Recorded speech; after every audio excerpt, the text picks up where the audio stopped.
In this video, I'm going to teach you some tricks on how to evaluate numerical expressions that involve exponents. And in this exponent here, we have positive and negative integers. So this is a quick video on how to do it.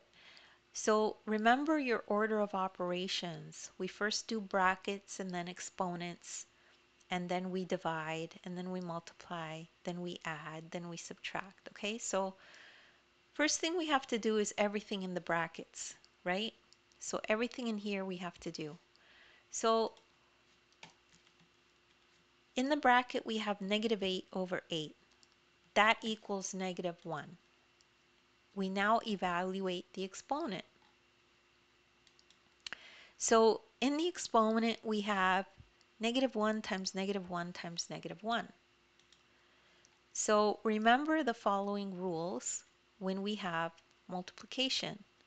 So when we multiplying two negatives, it gives us a positive. Okay, so when we multiply -1 times -1, we're using this rule here. So -1 times -1 becomes +1. Then we bring this down to complete our expression. So we multiply it by -1.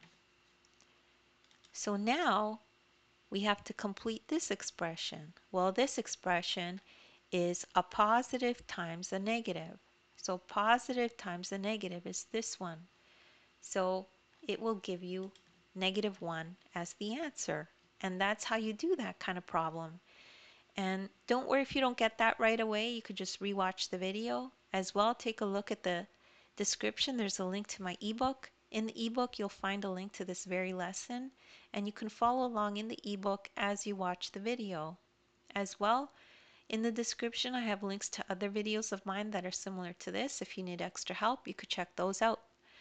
Please make sure to like and subscribe, and thank you so much for listening.